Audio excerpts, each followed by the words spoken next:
পশ্চিমবঙ্গের রাজনীতি কিন্তু আবার একটা নতুন মোড়ের সামনে এসে দাঁড়িয়েছে। সামনেই ২০২৬-এর বিধানসভা নির্বাচন। আর এই নির্বাচন যে শুধু রাজ্যের ভাগ্য ঠিক করবে তাই নয়, জাতীয় রাজনীতিতেও এর একটা বড় প্রভাব পড়তে চলেছে। তো প্রশ্নটা হলো, এবারের নির্বাচন কি পশ্চিমবঙ্গের রাজনৈতিক ইতিহাসে একটা পুনরাবৃত্তি ঘটাবে, নাকি আমরা একটা নতুন বিপ্লবের সাক্ষী হতে চলেছি? এই প্রশ্নটাকে কেন্দ্র করেই আমাদের আজকের এই আলোচনা, যেখানে একদিকে আছে শাসক দল আর অন্যদিকে এক শক্তিশালী প্রতিপক্ষ। তাহলে সবার আগে চলুন নির্বাচনের মূল অঙ্কটা একটু বুঝে নিই। পশ্চিমবঙ্গ বিধানসভায় মোট আসন হল ২৯৪টা, আর সরকার গড়তে গেলে যে কোনো দল বা জোটকে জিততে হবে অন্তত ১৪৮টা আসন। এই ম্যাজিক ফিগারটা ছোঁয়ার জন্যই কিন্তু আসল লড়াই।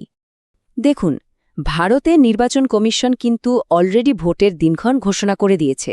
১৫ই মার্চ তফসিল ঘোষণা হয়ে গেছে। এরপর ভোট হবে দুটো দফায়, একটা ২৩শে এপ্রিল আর দ্বিতীয়টা ২৯শে এপ্রিল। আর সব শেষে ৪ মে আমরা জানতে পারব যে বাংলার মানুষ কাকে বেছে নিলেন। এবারের আসল লড়াইটা কাদের মধ্যে? মূলত দুটো শক্তি।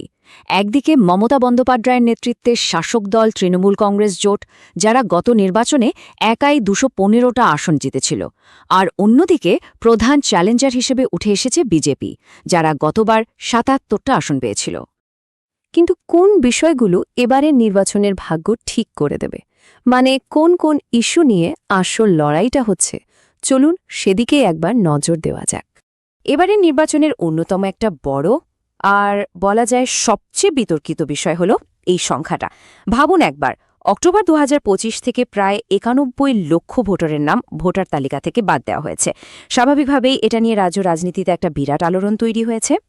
ব্যাপারটা কি? এই যে নাম বাদ দেওয়ার প্রক্রিয়া, এটার নাম হল SIR বা স্পেশাল ইন্টেন্সিভ রিভিশন। এখন দেখুন, কাগজে কলমে এটা ভোটার তালিকা সংশোধনের একটা প্রশাসনিক প্রক্রিয়া, কিন্তু এত বিশাল সংখ্যায় নাম বাদ যাওয়ায় এটা নিয়ে কিন্তু বিতর্কের ঝড় উঠেছে। আর দেখুন, ব্যাপারটা এখানেই থামছে না, এটা আরও জটিল হয়ে উঠছে। কারণ এর সঙ্গে সরাসরি জড়িয়ে আছে নাগরিকত্ব আর CAA এর মতো সেন্সিটিভ বিষয়গুলো। একদিকে NRC নিয়ে সংখ্যালঘু সম্প্রদায়ের মধ্যে একটা উদ্বেগ তৈরি হয়েছে, অন্যদিকে বিজেপি CAA দ্রুত কার্যকর করার প্রতিশ্রুতি দিচ্ছে। এর মধ্যেই অবশ্য সুপ্রিম কোর্ট জানিয়েছে যে ২১শে এপ্রিলের মধ্যে ছাড়পত্র পেলে বিচারাধীন ভোটাররাও কিন্তু ভোট দিতে পারবেন। এরপর আসা যাক দুর্নীতির অভিযোগে, যা বিরোধীদের হাতে একটা বড় অস্ত্র হয়ে উঠেছে। SSC নিয়োগ দুর্নীতি, গরু পাচার, রেশন দুর্নীতি, এরকম একের পর এক হাই প্রোফাইল মামলায় শাসক দলের বেশ কিছু নেতামন্ত্রী গ্রেফতার হয়েছেন, যা ভোটের প্রচারে বারবার উঠে আসছে। অর্থনীতির ময়দানেও কিন্তু দুটো একেবারে ভিন্ন গল্প শোনানো হচ্ছে। বিরোধীরা অভিযোগ করছে যে রাজ্যে নতুন চাকরি নেই, বড় শিল্প আসছে না।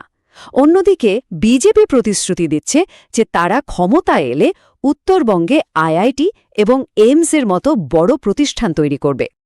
এর পাশাপাশি আরও কয়েকটা গুরুত্বপূর্ণ ইস্যু কিন্তু ভোটের ময়দানে উত্তাপ ছড়াচ্ছে, যেমন ধরুন জাতীয় নিরাপত্তা, বিশেষ করে ভারত-বাংলাদেশ সীমান্ত নিয়ে উদ্বেগ, নারী সুরক্ষা নিয়ে তুমুল বিতর্ক চলছে। আর হ্যাঁ, বাঙালি জাতীয়তাবাদও একটা বড় ইস্যু, যেখানে তৃণমূল বাঙালি পরিচয়কে সামনে রাখছে আর তার বিপরীতে বিজেপি জাতীয়তাবাদের কথা বলছে।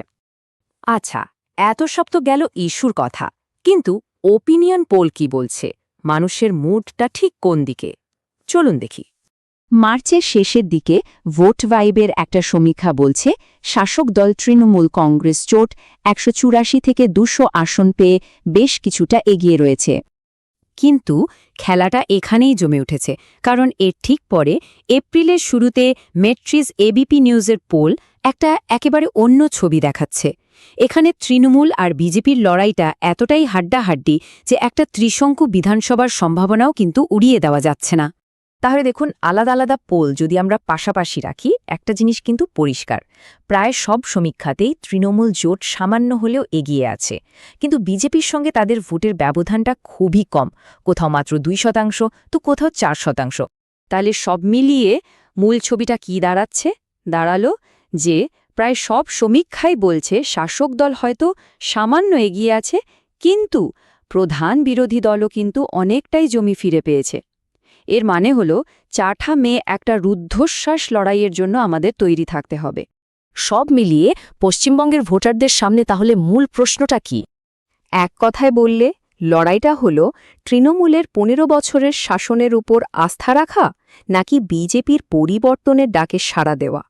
আর এই লড়াইয়ের পেছনেই রয়েছে পরিচয়, শাসন আর অর্থনীতির মতো বড় বড় প্রশ্নগুলো। তো শেষ পর্যন্ত প্রশ্নটা এটাই, বাংলার মানুষ কি স্থিতি আর আঞ্চলিক পরিচয়ের পক্ষেই থাকবেন, নাকি দুর্নীতির অভিযোগ আর জাতীয় রাজনীতির সমীকরণে ভরসা রেখে একটা নতুন রায় দেবেন? উত্তরটা তো ৪ঠা মেই পাওয়া যাবে।